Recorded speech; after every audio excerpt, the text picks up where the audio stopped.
Vamos começar então. A nossa ideia aqui é criar um CRUD com Django, um CRUD, ou seja, uma aplicação Django que que faça as 4 operações fundamentais do banco de dados, tá? Que a gente sabe que são create, criação, read, leitura, update, atualização e delete, apagar, tá? Isso dentro de uma lógica estabelecida em um banco de dados que armazene esses dados e faça essas operações. Eu tenho aqui um checklist, tá? Que eu vou ir marcando conforme a gente vai fazendo. E eu tenho, já no meu VS Code, um exemplo disso funcionando. Deixa eu ver se está aqui. É esse projeto aqui, tá? Então, esse aqui eu vou deixar de lado, porque eu vou consultá-lo, que eu sei que ele já está funcionando, mas eu quero fazer ele do zero. Então, eu vou abrir uma nova janela aqui. Na verdade, eu não preciso abrir agora, tá? Eu vou deixar isso aqui de lado, tá? Eu vou usar para a parte do template, né? Para a parte da apresentação. Eu tenho até uma instância aberta aqui que eu não preciso. Esse admin LTE, desculpa. Ele é baseado em Bootstrap, tá? Porque eu quero que a parte da- do template seja que a gente não perca tempo nisso, né? De configuração de HTML, esse tipo de coisa fique a cargo do usuário, né? Não é o foco aqui. Tá. Então, a gente vai aprender como baixa esse template aqui e usa já pré-configurado. Bueno, o primeiro passo então aqui para a nossa criação é saber que, bom, a gente tem pré-requisitos, né? Tem que ter no mínimo o Python instalado. Vou abrir um terminal aqui. Então, o Python tem que estar instalado na máquina, né? Se eu digitar Python ou Python 3, se for o caso, né? Que esse atalho aqui tenha sido alterado, se tem mais de uma instância do Python, né? A gente vai usar o Python 3, obviamente, que é o mais atual. Se eu digitar Python e der um Enter, ele tem que abrir o shell do Python aqui para eu poder usar comandos Python, tá? Caso dê algum erro, significa que o Python não está instalado, tem que ir lá no site oficial, baixar e instalar next, next, next. No caso do Windows, né, do Linux, também tem o tutorial aqui. Não é o escopo aqui da gente. Então eu parto do princípio que o Python já está instalado. Eu vou trabalhar então numa estrutura de diretórios. Tá? Então aqui na minha unidade C, isso aqui é livre, pode ser em qualquer lugar, pode ser em downloads, em documentos, qualquer lugar. Só a partir do diretório em que está o projeto, aí tem que seguir um padrão para a coisa ficar organizada. Então, os meus projetos, eu trabalho aqui em C projetos, tá? E aqui eu tenho uma pasta só para o Django, tanto que eu tenho 2 projetos aqui. Vai ficar meio confuso porque é projeto e projeto, mas eu quero dizer o seguinte, eu vou ter uma pasta container, no caso, né, que vai conter tudo que é necessário para o projeto, que são 2 coisas. É o projeto e a virtual env. Que eu também já parto do princípio que quem está assistindo esse vídeo conhece as virtual envs, que são os ambientes virtuais do Python, em que todas as bibliotecas e dependências ficam instaladas dentro daquele ambiente e não gera conflito com outros projetos. Então, para cada projeto, eu tenho que ter uma virtual env correspondente. Então, vamos aqui. Vou criar uma nova pasta, vai ser projeto 3, porque esse é o meu terceiro projeto nessa pasta aqui, C Projetos Django. Vem numa pasta vazia aqui. Aqui eu posso então fechar esse CMD aqui, porque eu só para testar a instalação do Python, abrir no terminal. Por quê? Porque ele me abre no PowerShell, que é mais otimizado e usa os comandos do Linux, né? Por exemplo, ls. Tá. A primeira parte então é instalar uma virtual env. O comando para isso é python-m venv. E o último parâmetro é o nome da virtual env. Eu vou colocar venv, porque é um padrão, para mim fica mais fácil de referenciar. Poderia colocar aqui ambiente, virtual não, virtual, qualquer coisa, tá? Ou virtual env, tudo escrito por extenso. Eu vou colocar venv, que é o comando da criação virtual env, e vou dar esse mesmo nome para a minha virtual env. Então, por isso que repete, tá? Porque eu estou dando um nome para ela, que é o mesmo nome do comando. Aqui demora um pouquinho, ele criou uma pasta aqui na minha estrutura de diretórios, que é a minha virtual env. Projetos em Python, Django, coisas que usam Python, usam muitas bibliotecas, que são coisas que a gente instala, tá?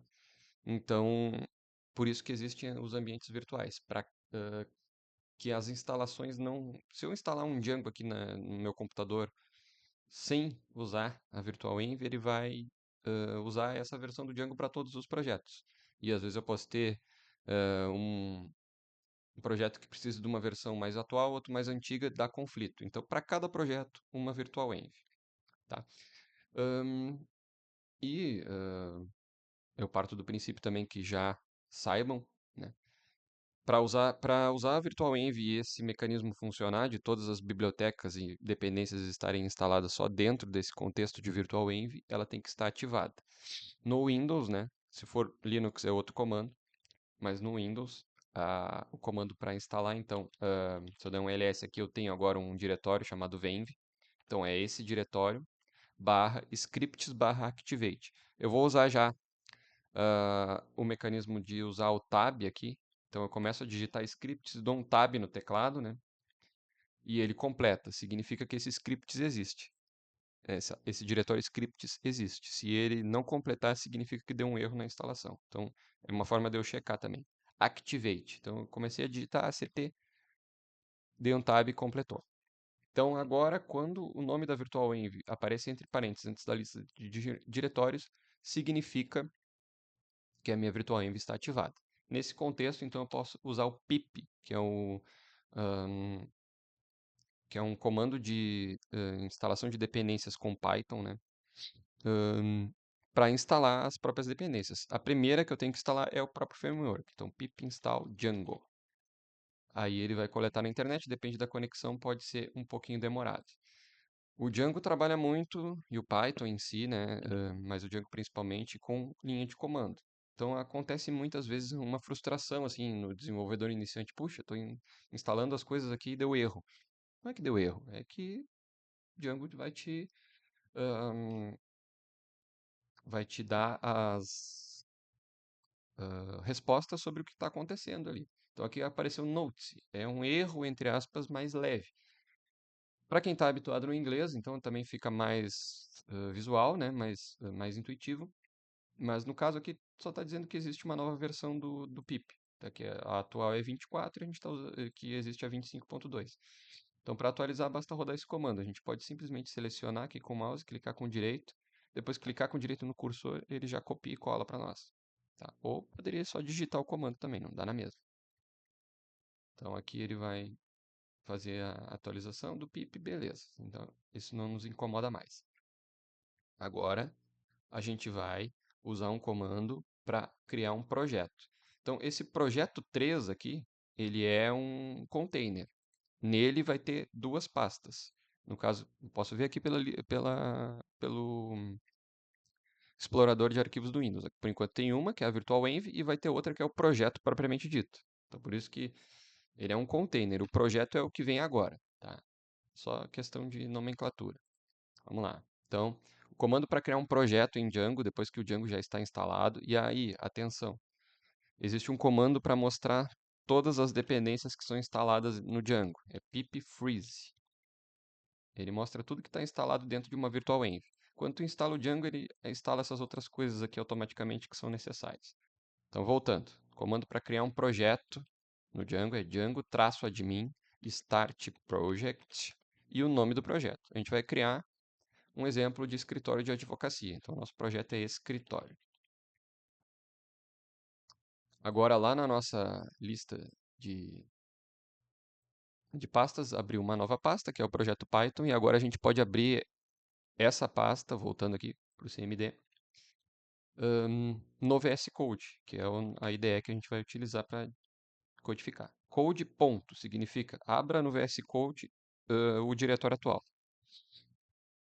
Ele abriu aqui na outra tela, só vou puxar aqui enquanto está carregando.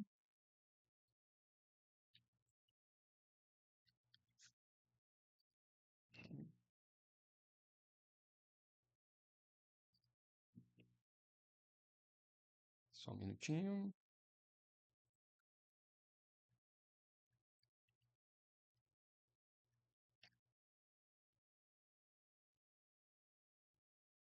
Hum, tá. Aqui. Tá aqui o nosso projeto aberto no VS Code. Até acho que ficou muito pequeno aqui tudo. Vou dar um Ctrl+, para aumentar um pouquinho, não muito. Tá. Então, o meu projeto 3, que é o container, ele abriu a estrutura de diretórios aqui. Eu tenho o projeto em si, que é o escritório, e ele repete. Eu tenho um escritório que vai ter o manage.py, e depois vai vir o banco de dados e etc. E o escritório interno é onde tem os arquivos de configuração. Esse é o padrão do Django. Ah, é confuso. Paciência, a vida não é fácil. Tá? Então ele vai ter um nome de projeto, no caso, se fosse uma loja, seria a loja, que vai ter o manage.py, e dentro dessa loja vai ter uma nova loja que vai ter os arquivos de configuração. O que interessa para nós é esses dois aqui. Tá? E para quem é desenvolvedor Python mais tempo, sabe que esse dunder init, tudo que é dunder é... Eu vou até colocar aqui. Ele escreve assim, dunder. Significa esse underline, underline, alguma coisa, no caso init, em minúsculo, underline, underline. Tá? Então, dunder init é a nomenclatura usual que os desenvolvedores falam para esse tipo de arquivo aqui. Esse dunder init só significa uma coisa, que esse é um arquivo disponibilizado ali para explicitar que esse diretório, essa pasta, é um pacote Python. Só isso, para isso que ele serve. Então, vamos lá. Aqui, então, eu posso abrir um terminal. Então, terminal, novo terminal. O meu sempre aparece essas coisas aqui. Então, no projeto 3, eu tenho que ativar a Virtual Env aqui dentro do... Peraí que deu dentro do meu VS Code. Então, é venv /script tab activate tab. Agora ela está aqui, então ela está ativada. E para manipular, toda a manipulação do Django é feita com esse arquivo manage.py. Então aqui eu estou no container, projeto 3. Assim é a estrutura de diretórios, tá? Depois a gente vai ver isso aqui com mais detalhamento. Mas eu estou aqui. Eu quero me comunicar com o Python, com o Django, pelo manage.py, que está dentro desse escritório, que é o nome do meu projeto propriamente dito. Então toda vez eu vou ter que dar um cd escritório, tá? Não tem como fugir disso. Então, a Virtual Env fica para trás e dentro da minha pasta do meu projeto, propriamente dito, que tem um nome que faça sentido, é onde está o manage.py. E é com ele que eu faço o meio de campo com o Django, tá? Beleza. Então, aqui a introdução, preparação do projeto, criar um ambiente virtual, instalar Django, check, criar o projeto escritório, beleza. Bom, o que a gente precisa, né? Deixa eu só ver aqui uma coisa, tá tudo certo. Beleza. Uhum. O Django trabalha então com o mecanismo de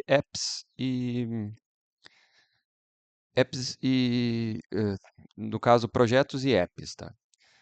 Como eu já falei em alguma aula, mas vou mostrar aqui o material. Aqui. Então, um projeto é uma coleção de configurações e apps para um site específico. Um projeto pode conter vários apps. Um app é um aplicativo da web que faz algo, por exemplo, um sistema de blog, um banco de dados de registros públicos ou um pequeno aplicativo de pesquisa. No nosso caso, vai ser um app para manipular clientes, poderia ter outro app para manipular processos, o app de autenticação, né? Porque uma coisa são os clientes, outra coisa são os usuários. É coisa bem. Cada coisa que tu vê que começa a crescer muito tende a ser separada em um app, tá? Então, aqui, por exemplo, no meu. ah, eu tenho só o projeto, tá? Que é o conjunto de configurações. Eu quero criar um app, então, para fazer essa manipulação, essa configuração de clientes no meu escritório de advocacia. Então, estando dentro do diretório escritório, que é onde tem o manage.py, é com ele que a gente vai se comunicar e pedir as coisas para o Django, tá? Então, usando o comando Python, manage.py, e aqui também, como eu estou nesse diretório que tem esse arquivo, eu posso só digitar man, dar um tab que ele completa. O comando para criar um app é start app clientes, que é o nome do meu app, tá? Aqui, rapidamente, ele criou mais uma pasta, tá? E aqui, então, eu tenho o projeto, e ele tem a outra pasta repetida com as configurações dele, e eu tenho apps. No caso, eu tenho um app, que é um app de clientes. Tá? Esse app precisa ser registrado, tá? Ele tem que ser registrado nessa lista Python aqui que vem ahn, é, no settings do projeto, tá? Então aqui no settings tem uma lista que é aberta assim com colchetes, que é os apps instalados, tá? Então vem alguns já previamente instalados na instalação do Django, tá? Que é o admin, alt, não importa. E toda vez que a gente cria um app, ele tem que ser registrado aqui, tá? Então, a gente criou o app de clientes, a gente aumenta a lista aqui, clientes, entre aspas, e coloca vírgula para ele aceitar mais apps depois. Beleza. Tá. Então, o básico aqui, a gente criou um app, ok, beleza. Registramos no settings.py. Isso aqui vai ser depois, tá? Explicar rapidamente a estrutura do Django também, tá? Vai ser um passo que é repetido por todo o nosso caminho aqui. O que que acontece? Eu vou usar então o tal do admin LTE. Ele é um template Bootstrap, tá? Pode ser usado qualquer outro, né? Isso aqui é livre, é só porque ele tem essa carinha assim de dashboards, tem menu lateral e tal, eu acho mais interessante. E também é possível e recomendável que se faça o CSS do zero também, se quer ter mais liberdade. Ou use algum framework, tipo o Tailwind, né? Ou o próprio Bootstrap. Então, eu vou mostrar aqui com o admin LTE. Então, eu vou, no caso aqui, seria só pesquisar admin LTE. Primeiro site é esse aqui, que já está aberto, né? Eu já deixei pré-setado aqui. A gente faria o download, tá? Deixa eu ir aqui tá. Só conferir aqui a configuração. Tá. Vamos lá. Deixa eu ver se. Deixa eu aqui. Volta aqui. Aí, quando clica em download, ele manda para um link do GitHub aqui. E a gente pode baixar no caso, sei lá, os arquivos, né, do próprio admin LTE. A gente pode baixar esse aqui em zip, né? Aqui no caso eu já tenho um aqui no meu download, seria só fazer o download mesmo, depende da internet, ele 10 MB tende a ser bem rápido, né? O que que eu vou fazer? Eu vou pegar esse admin LTE aqui, tanto faz, e vou copiar para a pasta do meu projeto. Então, C, projetos, Django, projeto 3, vou colar aqui. Tá. O Django trabalha então com a configuração do static, tá? Isso a gente tem que configurar, dizer para o Django aonde fica a pasta dos nossos arquivos estáticos. O que que são arquivos estáticos? É HTML, CSS, etc, né? Então aqui, ó, no nosso projeto de escritório, então eu vou ter a minha app de clientes, depois vou ver os templates, vou ter repetida a pasta de escritório onde está o arquivo de configurações, e eu vou ter uma pasta estática aqui, ó, nessa mesma hierarquia aqui das outras, né? Onde está o app e onde está a pasta repetida do projeto. Então aqui eu tenho que ter uma pasta aqui junto de clientes e do projeto, no mesmo local onde está o manage.py, um diretório static. Opa, ó, criou errado aqui, ó. Tem que estar aqui. Static. Beleza. Agora sim está certo, tá? E eu tenho que adicionar a configuração para o meu framework, né? Para ele saber aonde pesquisar arquivos estáticos. O que que acontece? Eu tenho aqui já pré-setado a static URL, o que que significa? Quando o usuário digitar /static, ele vai procurar o diretório de arquivos estáticos, tá? Só que ele precisa especificar esse diretório. Então, para isso tem essa lista, static files dirs, tá? Igual, abre um colchete. E aqui eu vou ter que ter vou ter que usar uma API do Django lá, uma biblioteca do Django que seja, do Python, no caso, que é esse OS, tá? Que é do sistema operacional. Para eu usar isso, eu preciso importar ele lá em cima. Então, a primeira coisa aqui desse arquivo import, esse arquivo settings, aqui junto como import OS, tá? Aí os.path.join. Aí eu vou ter essa variável, essa constante aqui, basedir, vírgula, static. Ou seja, o basedir, ele está selecionado aqui, tá? Que é dizer que o meu diretório base, no caso, é esse aqui, onde eu tô, no caso, o pai e o pai. Ou seja, ele é o diretório base lá da aplicação. E eu vou dizer então que a minha pasta de arquivos estáticos então é o diretório base barra static. Então é isso aqui que eu estou dizendo. Depois do diretório base, procura uma pasta chamada static. E ele vai procurar o conteúdo que está nessa pasta quando o usuário digitar barra static lá no navegador. Tudo vai fazer sentido no futuro. Tá? Então, para usar esse admin LTE, tá? A gente vai colocar então o conteúdo da pasta dist dentro dele, né? Então aqui eu posso extrair tudo, tá? Aí eu vou ter uma pasta chamada dist, eu posso copiar lá no meu projeto, nome do projeto static, eu coloco o conteúdo na minha pasta dist. Poderia até, tipo, tirar tudo aqui e deixar, mas eu vou deixar no dist porque fica, a gente sabe que é static barra dist, que é a distribuição do admin LTE.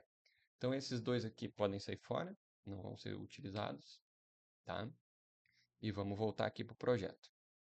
Aí, o que que acontece? Agora eu posso testar, ver se essa minha direcionamento da pasta estática está funcionando. Como é que eu vou fazer? Eu vou rodar o comando python manage.py run server. É um comando que serve para ele dizer. Quando eu rodei esse comando pela primeira vez, ele criou o banco de dados aqui, tá? Mas não vamos falar nisso agora. Então, cliquei ali. Então, eu rodo o meu servidor local no endereço 127.0.0.1 e eu quero que quando o usuário digitar barra static, já tem umas coisas salvas aqui. Deixa eu tirar. Tá, não importa. Então, é barra static. Deixa eu tirar isso aqui, porque, claro, eu já tinha feito testes antes, né? Então, barra static.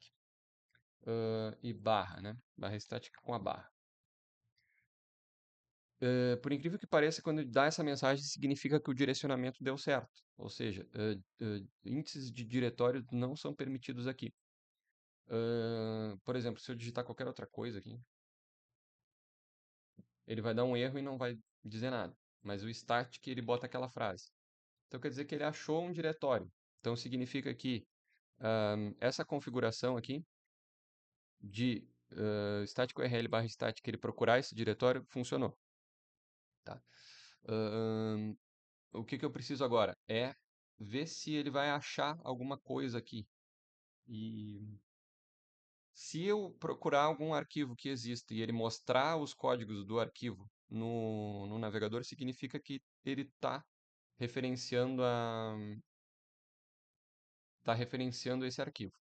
Então, por exemplo, então aqui eu quero buscar lá no navegador static barra dist barra css barra admin lte.css. Então, a gente pode até usar isso aqui junto. Então, barra static barra dist barra css barra admin lte.min.css, que seja. Tá. Então, ele abriu aqui e exibiu os arquivos, os códigos CSS no navegador. Significa que ele está referenciando corretamente. Quem está assistindo esse vídeo não precisa fazer todos esses testes, eu só estou testando para mostrar. É só para mostrar que esse direcionamento aqui funcionou. Tá, tudo ok. Bueno, agora, então, explicar, tá. Baixar ou copiar o template LTE, tá. Explicar a pasta static e uso do template. Então, as tags de template do Django, que abre com chave por cento e fecha por cento chave. Vamos ver como é que isso funciona. Agora a gente vai ter, então, um um diretório só para templates no Django, tá? Então a gente vai criar aqui no nosso Django aqui, na estrutura de diretórios junto desse static, um para templates. Uma coisa são os arquivos CSS e JavaScript e, e outras coisas. E outras são os templates da nossa aplicação. Então a gente vai ter um arquivo de um diretório de templates aqui, junto desse diretório base. Templates. Tem que estar tudo nessa estrutura aqui, né? É a minha pasta do projeto principal, em que tem o manage.py, tem o banco de dados e tem essas pastas, templates, static, e dentro dela tem a pasta que repete o nome do projeto com as configurações. Fechou? Agora, dentro desse template, então, a gente vai criar um arquivo base.html. Tá? O base.html vai ter o HTML básico da nossa aplicação, de modo que ele seja replicado para os outros HTMLs. Então agora a gente tem essa estrutura aqui, basicamente, tirando essa parte aqui, tá? Então a gente tem a pasta do app, a pasta do projeto que replica o nome do projeto com as configurações, a pasta de templates para templates globais e a pasta static para arquivos estáticos. Então até aqui tá tudo ok. Então para gerar um HTML básico, vocês sabem, ponto de exclamação, clica, ele gera a estrutura básica, a gente troca para PTBR, beleza? Aqui vamos começar a utilizar o mecanismo do Django. Ele usa as tags de script, tá? Então, tags que são dispostas pelo chave por cento chave. Então, quando eu boto assim, block, alguma coisa, no caso block title, significa que eu vou ter um bloco que vai ser chamado de title e vai esperar, né, um container para algum conteúdo. E aí eu uso o end block para encerrar ele. Então aqui eu posso colocar o título da minha página, tá? E quando eu mudar esse título, ele sabe e ele no caso, disposto pelo mecanismo do Django, né? Então é uma forma mais dinâmica. Se eu alterar o título lá no Django, ele sabe que esse bloco é o que corresponde ao título. Então dentro da minha tag de título aqui do HTML, eu vou abrir aqui as chaves, porcento, block title, end block. Só esse HTML eu vou fazer linha por linha, os outros eu vou ir copiando porque não é o escopo aqui, né? Não é o objetivo aqui de trabalhar com HTML. Então, o meu título vai ser um escritório, tá? Embaixo, então, eu vou adicionar a o meu CSS que eu preciso adicionar aqui para ele funcionar, esse template do admin LTE, que vai ser, então, em estático CSS, esse admin LTE pode ser o min, tá? Que é o arquivo minimizado, porque eu tenho um admin que é possível de ser lido aqui por ser humano, né? Que uma linha está embaixo da outra, ou ele está tudo numa linha só, que é para economizar espaço de memória. Então, no meu base HTML aqui, templates base HTML, eu vou ter, então, link, rel, style, sheet, href, e aí eu posso abrir com a tag static do Django.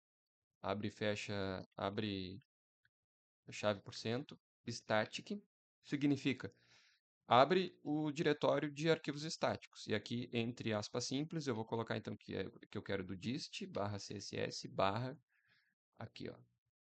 Eu posso até copiar o nome do arquivo. Ops, errei. É só o nome do arquivo que eu quero. Não precisa copiar, fica mais fácil até se não copiar. min.css. Então aqui eu referenciei esse arquivo aqui, tá? Barra head, aqui tem que fechar o link, fechou. Agora, dentro do body, a gente pode usar então o mecanismo de colocar classes, que é assim que os frameworks Bootstrap funcionam, né? Que as classes é o que definem a estilização, né, da página. Então eu tenho essa classe hold, transition, sidebar, mini, tá? Depois eu vou ter uma classe wrapper,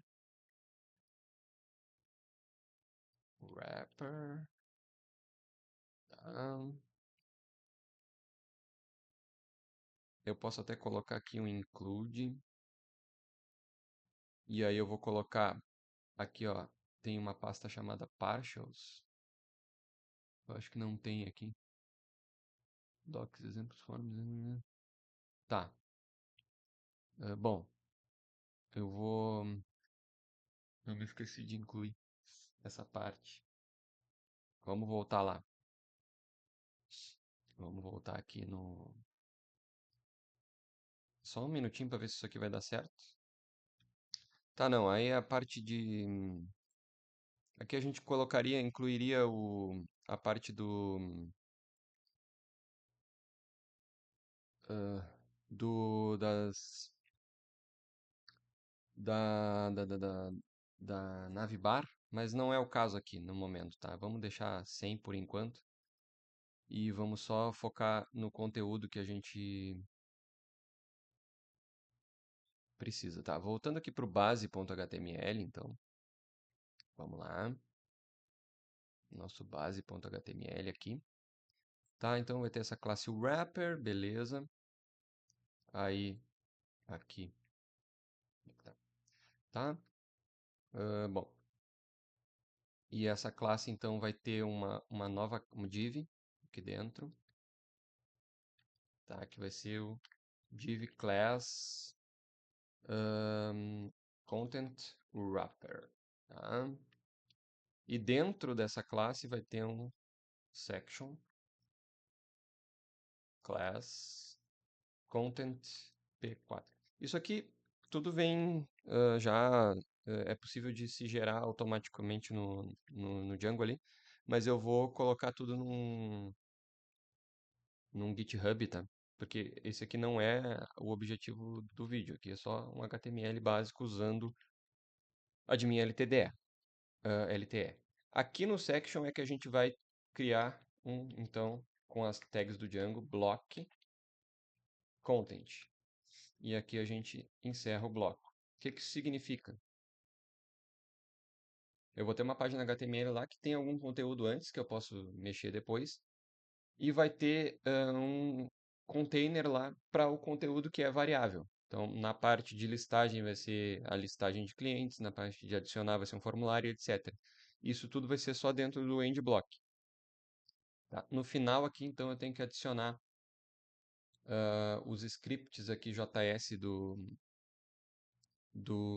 admin LTDE, então que está aqui em JS, LTE, desculpa. Então é script, src, abre a tag static, tá? Vai ser dist barra js barra admin lte.min.js. Tá? E aqui eu fecho o script e elimino o erro.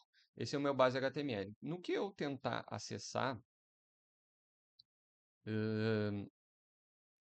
a gente vai depois criar templates para cada app, né?